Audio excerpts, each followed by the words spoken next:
Ang presensya, parang kape. Mainit ngayon, pero baka bukas, wala na. At may mga lugar na hindi lang basta tambayan, kundi tahanan ng mga alaala.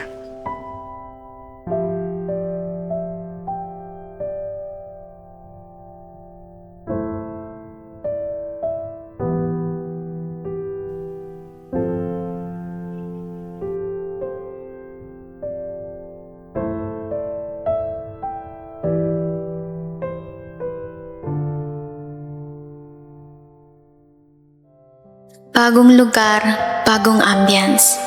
Bakit ngayon ko lang na-discover to? May ganito pala dito. Peaceful.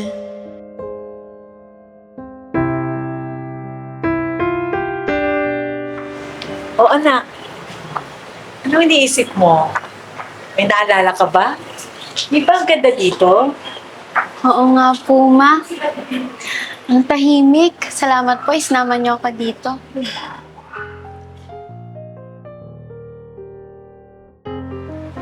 Good day, ma'am. Welcome to Pots and Kettles. Hi, Iho. Salamat.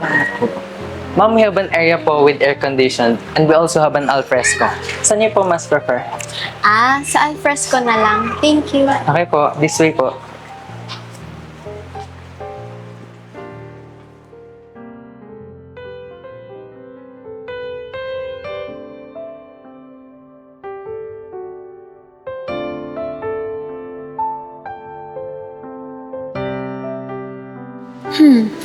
He looks familiar.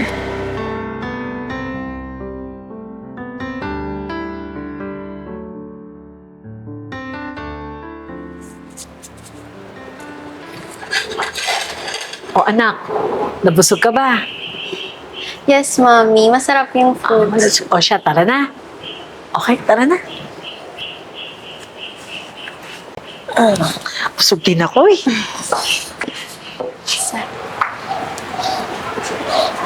Miss. Miss, excuse. Nahulog mo.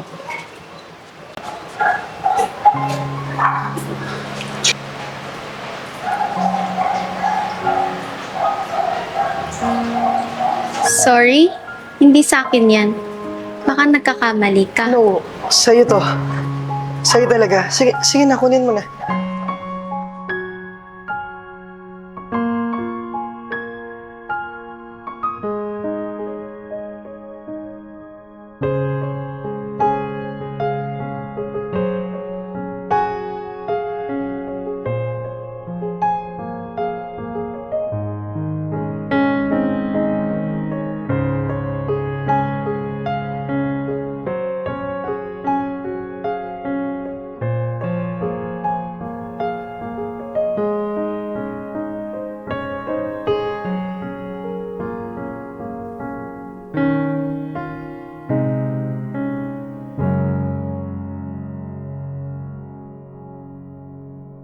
Hindi ko alam kung kape lang ba ang hinahanap ko o yung pakiramdam na pamilyar ang lugar na ito.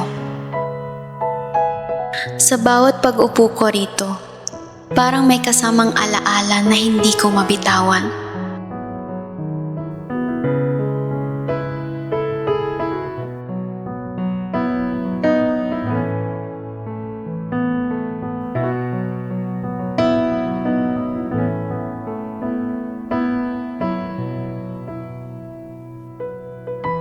Kahit magbago ang araw at oras, lagi kong nararamdaman na para bang may inaabangan ako dito. Minsan, try mo rin yung blueberry cheesecake nila. Masarap yun. For sure, magugustuhan mo. I'm sorry? Yung blueberry cheesecake. Favorite ko kasi yun. Pag natikman mo, baka maging favorite mo rin. By the way, I'm John. Thea. Hello. Teka, pansin ko palagi ka rin nandito Madalas, kasi bukod sa masarap yung kape, tsaka yung cake, ganda rin kasi yung ambience. Ganda ng lugar. Tahimik. Kaya pa. Ikaw, makikita din kita dito madalas. Yeah. Recently ko lang to na-discover gawa ng mom ko. Oh, I see. Anyways, meron akong drawing para sa'yo. Nung one time na nag-dine in ako dito, may nagbigay sa akin yan. What do you think? Sobrang cute. I believe it's a family portrait. Exactly. Family portrait. Ang galing nung gumawa niya, no? Maganda? Yes. Sige. Dahil dyan, bibigay ko na sa'yo. Total, magkaibigan na rin naman tayo, di ba? Huh? I thought someone gave it to you, tapos ibibigay mo lang sa akin. Oo naman. Okay lang yun. Kaibigan na tayo, di ba? Okay. By the way, mauna na ako ha. Thank you sa kwentuhan and yeah, dito sa gift. Sure. Mag-ingat ka.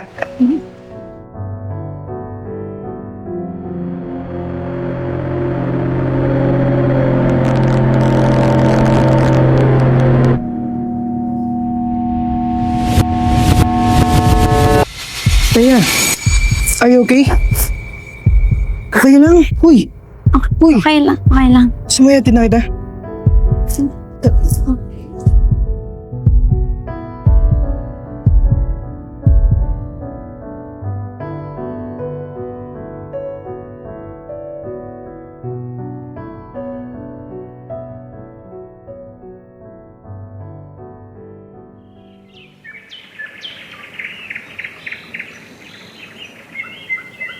Parang kailan lang, nandito ako sa lugar na to.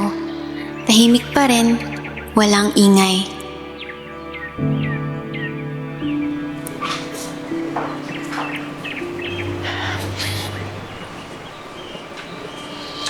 Anak, kanina ka pa ba? Pasensya ka na. Pumunta pa kasi ako sa punto ng kuya mo. Okay lang ma, bigla ko lang na-miss si kuya.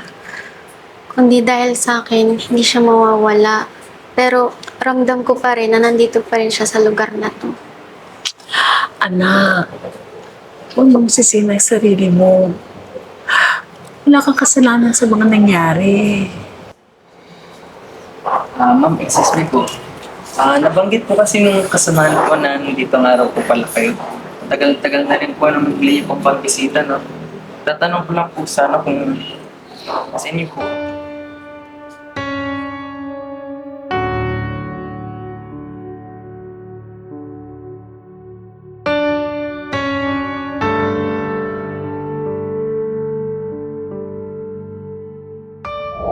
Sobrang cute.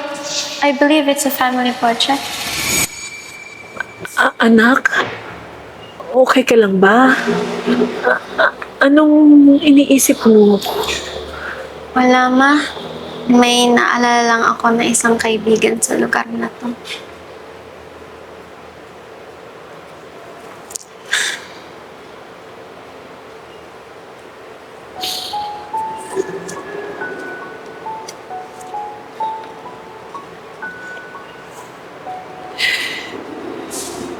Anak?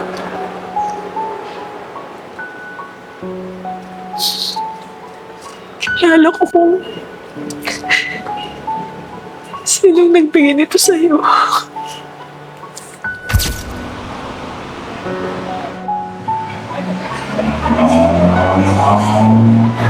Anak, iiwan muna kita dito, ha? Pag may kailangan ka, tatawagan mo ako, ha?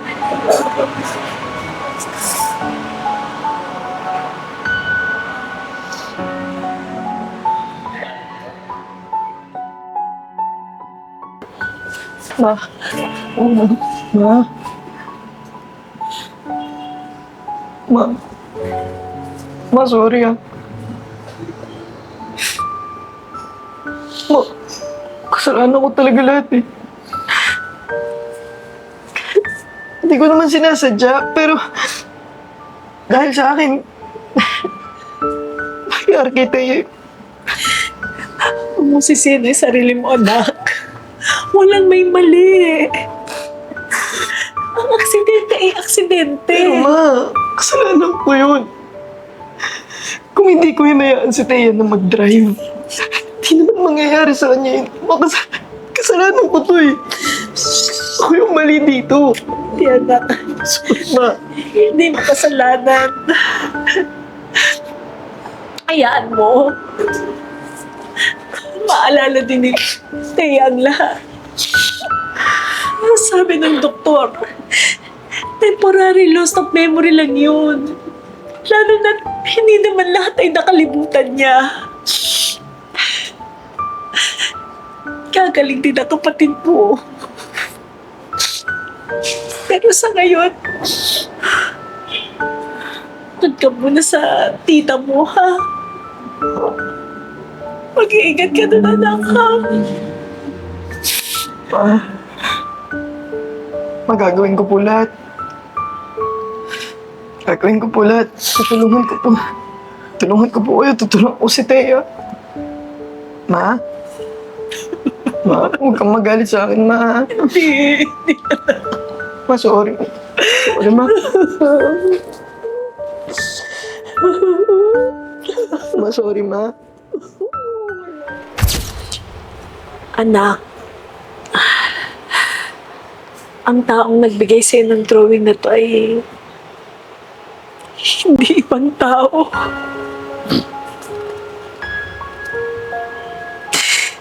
Kilalang kilala mo siya.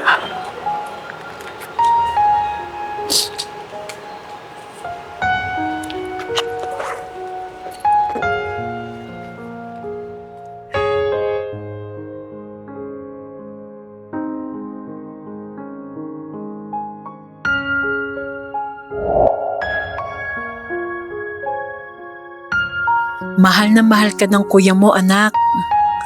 Ang sabi niya, ikaw ang little princess niya. Lahat ng favorite mo, alam niya.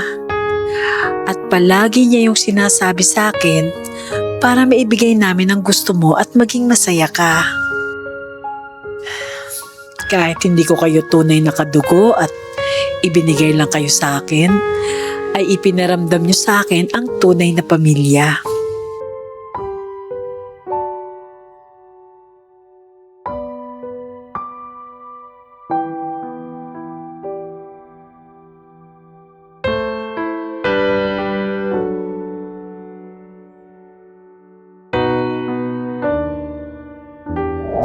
Yung araw na naaksidente kayo, anak, isang malaking bagyo ang tumaan sa pamilya natin. Nawala ang alaala mo. Oo, bahagyang nawala. Pero hindi tumigil ang kuya mo. Lahat ginawa niya para bumalik ito. Dahil alam ng kuya mo na dito mo maaalala lahat. Dito kayo pinagtagpo. Dito niya sinubukang araw-araw na pagaanin ang loob mo sa isip na babalik din sa dati ang lahat.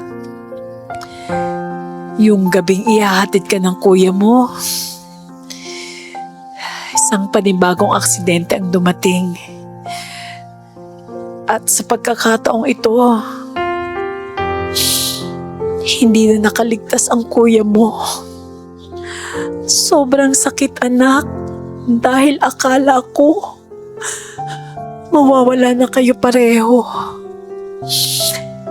Hindi man siya makabalik. Hanggang huling hininga niya, ikaw ang naiisip niya. Mahal na mahal ka ng kuya mo. Nawala man ang kuya mo, anak. Iniwan ka niya sa akin na buo ang alaala mo. Minsan, anak, ang utak natin, kapag nasaktan ulit, biglang nagigising ang mga alaala. Kahit matagal nang nawala. Parang natanggal ang harang na pumipigil sa'yo. Kaya anak, ang pangalawang nangyari ang aksidente sa inyo, bumalik lahat ng alaala mo. Hindi para pahirapan ka ng tadhana, kundi dahil oras na para maalaala mo kung sino ka at kung sino si Jan sa buhay mo.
Memories brewed, never forgotten.